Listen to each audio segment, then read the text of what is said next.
안녕하십니까. 예, 중급 A반 소개를 드리도록 하겠습니다. 예, 중급 A반하고 B반은 이게 중급 반이에요. 그런데 이제 내용이 너무 많다 보니까 이제 두 개로 나눴다라고 보시면 좋을 것 같고, A반에서 집중해서 다루는 거는 메모리하고 파일 IO, 그리고 파일 블록 IO 이쪽이라고 보시면 되겠습니다. 근데 중급반에서 추가하고자 하는 거는 사실은 기본반에서 조금 더 한 걸음 더 나아가서 약간 더 세부적으로 분석할 수 있고 이제 자세하게 이해를 하고자 하는 거고, 리눅스 전체를 1뎁스부터 10뎁스까지라고 따졌을 때 기본반 같은 경우에는 한 3, 4뎁스 정도의 수준이라고 보시면 좋을 것 같고, 이제 중급반 같은 경우에는 5, 6뎁스 정도 수준이라고 보시면 좋은데, 이것도 꽤 깊은 수준이에요. 예를 들어서 주요 함수라든지 주요 자료 구조 수준으로 분석을 하기 때문에 굉장히 이제 자세하죠. 하지만 이제 이런 것들이 뭐 굳이 필요한가요? 저는 뭐 리눅스 커널 개발을 할 것도 아닌데요, 라고 하실 수도 있겠지만, 사실 이제 리눅스를 이제 전문적으로 다루셔야 되는 이제 뭐 인프라 엔지니어라든지 뭐 이제 리눅스 시스템 엔지니어분들, 특히 그리고 또 인베디드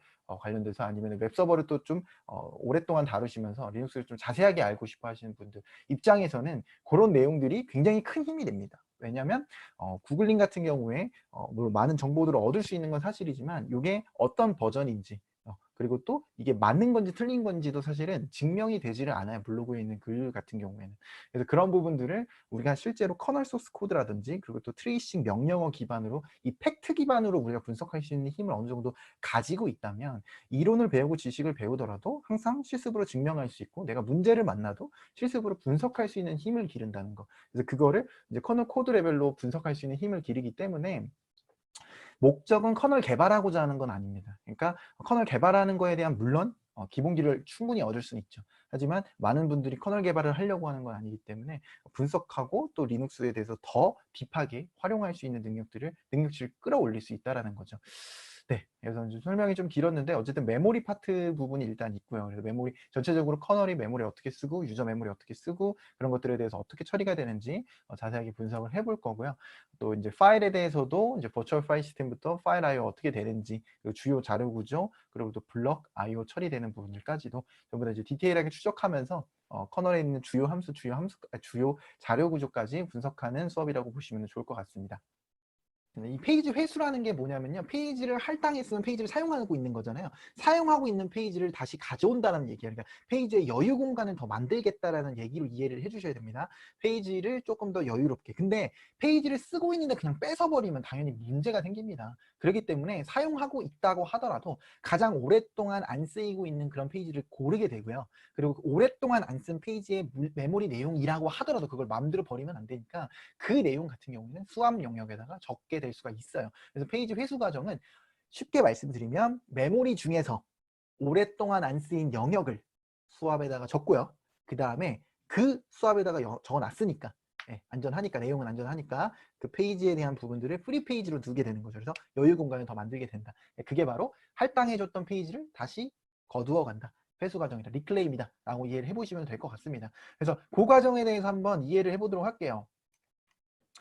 저희가 여기 이제 그림이 몇 개가 있는데, 이것들은 이제 하나씩 천천히 어떤 식으로 흘러가는지 시나리오에 맞춰서 설명을 드려보도록 하겠습니다.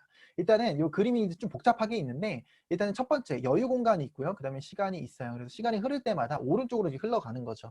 근데 여유 공간이 많은 거예요. 지금 여기부터 달려볼게요. 여유 공간이 많아요. 많은데 이게 쭉 내려갑니다. 쭉 내려갔어요. 쭉 내려가서 하이존이라는 그 워터마크의 표시가 있고요. 요그 로우라는 어떤 이제 워터마크 선이 있고요. 그 다음에 민 값이 있어요. 그래서 민이냐 로우냐 하이냐, 요것들은 이제 설명하면서 이제 어떤 의미인지를 말씀을 드리도록 할게요. 그러니까 여유 공간이 없어져요.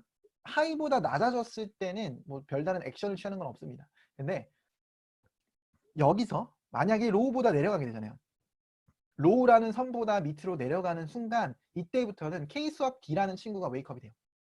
그 얘기는 뭐냐, 메모리 여유 공간이 로우 이하로 내려갔을 때는 굉장히 메모리가 없다라는 얘기가 되겠고요.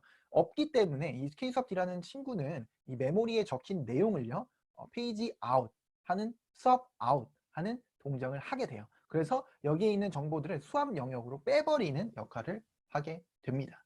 그래서 여기 보이는 이제 메모리 공간이 많이 있다가 없어졌을 때 로우보다 밑에 내려왔을 때가 딱 트리거가 돼서 Kswap가 동작하면서 페이지들 중에서 가장 오랫동안 안 쓰인 LRU 리스트 이런 거를 통해서 이제 관리되고 있는 오랫동안 안 쓰인 페이지를 뽑아서요. 그 친구를 페이지 아웃 시키게 돼요. 그래서 그런 작업을 이제 하게 된다라고 보시면 되겠고요.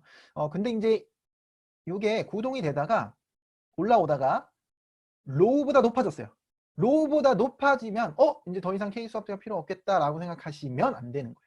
왜냐하면 이게 올라왔다고 하더라도 만약에 메모리 또 써. 내려가. 올라와. 내려가. 올라와. 그러면 Kswap가 껐다 켰다 껐다 켰다 껐다 켰다 이런 굉장히 이제 좀 불안정한 상황이 벌어지겠죠. 그렇기 때문에 이 정도로는 부족해요. 이 정도는 부족하고 켜질 때는 로우보다 밑에 내려와야지 켜지겠지만 다시 꺼져야 될 때는 하이 정도는 돼야 된다. 이런 컨셉이에요. 하이 정도까지는 올라가 줘야지. 그래서 요거 이제 그대로 이제 진행을 하면 되는데 요거를 저장을 했고요. 그 다음에 파이썬 해가지고 이제 실행을 해보도록 하겠습니다. 파이썬 실행을 하면은 요게 이제 메모리를 진짜 먹고 있는지 아닌지 지금 모르잖아요. 그래서 이제 조금 정확하게 보기 위해서